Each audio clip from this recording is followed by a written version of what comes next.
Hello YouTube, Robin Hood Bricks here, and today we're going to be looking at adding the second facade building to the edge of my Lego room. Now, as I've said before, the edge of my Lego room is quite long, and I've deliberately set the railway track 8 studs from the edge of the room in order to allow a strip of very narrow buildings to be built. I have literally no depth at all, just facades of buildings that will give the impression that the city continues on past the boundaries of my Lego room into the wall.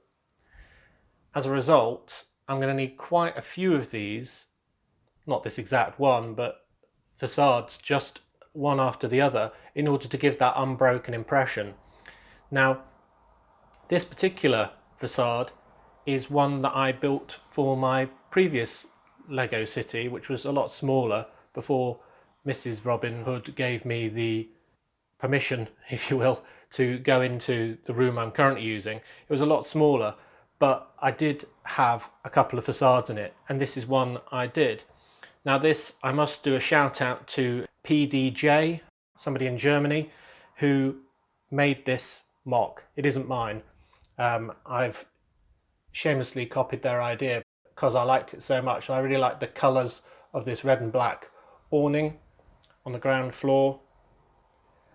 His had doors in it and so on, but this is going to be the back of a building that's backing onto a railway line, so there doesn't need to be any doors on any level, because it'd be fairly suicidal walking out of the back of this building straight onto a train track.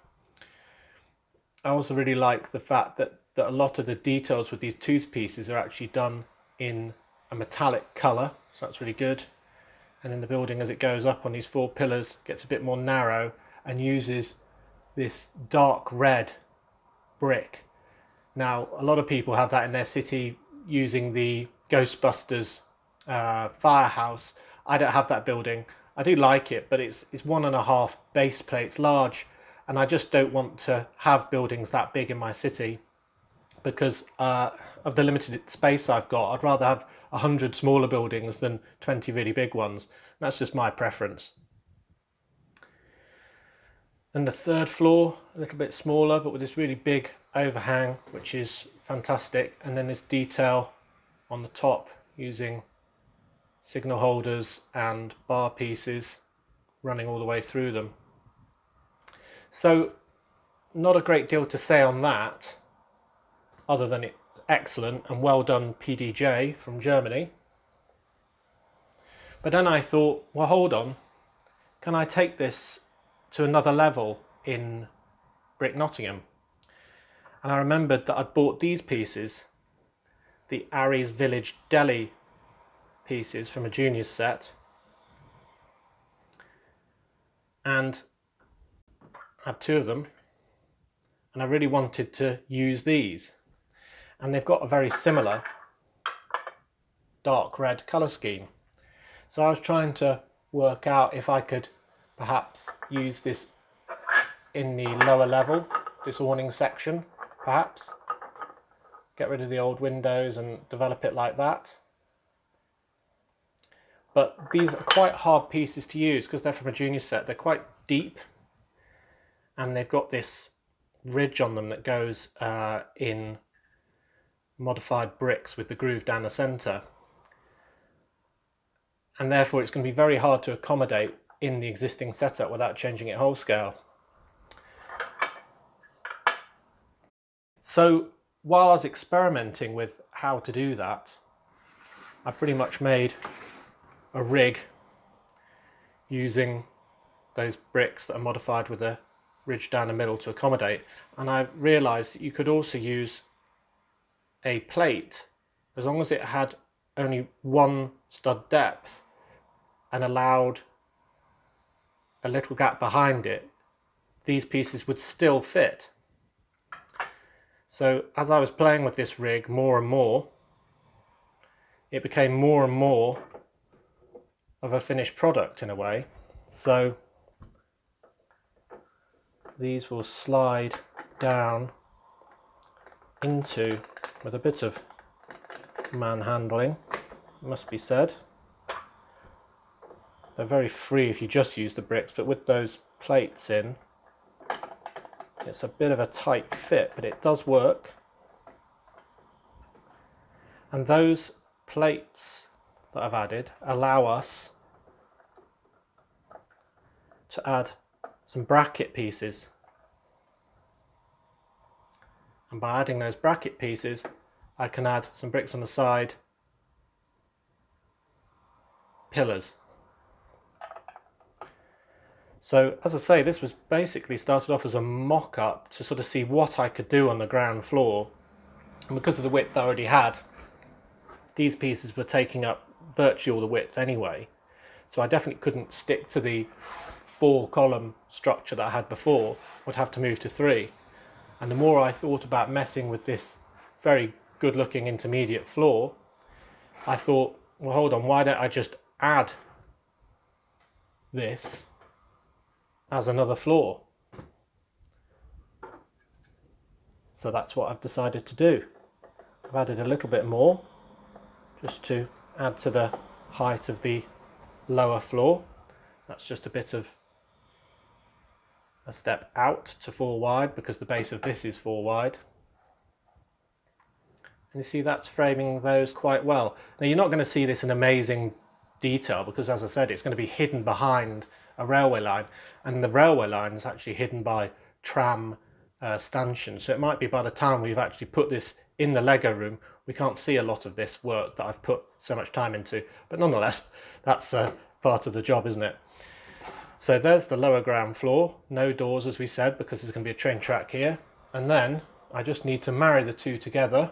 There's a set of plates on both halves, so I'll have to do some more work. But I thought that was pretty good. As a 4-story building, with this being the ground floor deli, perhaps this is a restaurant or a seating area above with the awning, and then maybe residential or something office use on the floors above. Right, so I'm going to now actually join these permanently together. Right, so there's the 4-story building all joined together. You can see it's very thin, generally about 4 and then down to 3 and then down to 2 and then back out to 4 studs deep. And given I made the bottom floor entirely with pieces from my bits box, didn't have to buy any pieces or make any specialist orders, I'm really happy with how that looks. It doesn't have to look too glam on the lower floor because you really won't see it. Now, I don't think this is quite done because I want to add a couple of scenes to the diorama. I always like to have people doing things that are either funny or interesting. So I'm going to add some people to this, and it's very thin, as we discussed, so there isn't room on the top floor or the next floor to have anyone standing there, but the floor below has got just enough room to have somebody standing at the window, so we can have somebody looking out and we'll be able to see him from the train or maybe the tram. Likewise, on this ground floor, we've got these 2 large windows, but with absolutely nothing behind. But we've got very little room. So what I've designed is some little setups, which are quite ugly in a way, but they're just so the table can fit and is elevated on these 1x2s I just had spare. You won't be able to see these, so the colour is not really relevant, but it's a table with a man with a cup of tea, as is required when doing Lego, and we'll just add that to the bottom floor. Now I know this looks like it's sort of in mid-air and a bit hard to get to. You'd need a bit of a ladder to get on, and here's another one with another man drinking tea. I've deliberately used figures that I'm not that keen on or don't need to have in a better location because you're not really going to be able to see them that well. Ditto with the blue tables, they're just spare pieces I had. So although they look quite odd from that side, from this side, you'll see you can just see through the windows that there are customers. And from a distance, it looks like this building is in use and therefore isn't just a facade, but is actually a full building with depth and life and everything else. Now the very last point was, I've got a bit of roof space, so why not do something interesting with that? I've decided to put Sherlock Holmes from the series minifigures just on the roof, looking for clues. Don't know why, but just gives it a bit more interest. What's Sherlock Holmes doing on the roof? And there we have it. So let's go and put this up in the Lego room. Okay, and here we are in the Lego room with the second facade in position. Now it's really hard to see the very lower ground floor because of the tram line being over the railway line, but you can see it and you can make out that there's things in the window, and I think that makes a lot of difference, just better than staring at a piece of wall through a window, so I'm very happy with it. Let's look at some of the details. So starting at the top, we've got Sherlock Holmes on the roof, and looking through his magnifying glass you can see his beady eye looking for clues. We've got this lovely dark red brickwork I really like. It's nowhere else in my city, so I'm really glad I've got this here. And then we've got this grinning chef through the window of the first floor up, and then we can see the patrons in the windows underneath. I think what's also good about this being raised to a 4-story building now is that because it's behind the brick bank, it actually stands up higher than it by a good 1.5 stories, because the brick bank's 2 stories high, but they're quite tall, and that means it's even more visible. So we're seeing that lovely dark red brick, and you know, it's not just filling a hard to reach area, which in a way the construction site, which is over there, is. This one's very visible, and the fact that those Ari's Village Deli windows are concealed to a degree is probably a good thing, because they are quite large Juniors printed pieces and they aren't the most subtle and don't show off any 3-dimensional detail, which is why I went for the very prominent pillars in between them, just to give the building a really interesting relief. But the fact that they can be seen, you can see patrons through the window, is really good, but they aren't too front and centre, making it look like it's just a building made out of very few pieces. I like it. And finally, here's the view down the street. So we can see a lot of the building rising above the brick bank, and this gap between the tram stop and this new building, Ari's Village Deli, is obviously this road going off into the distance. So I might put a car on the far side or something like that, waiting to cross the...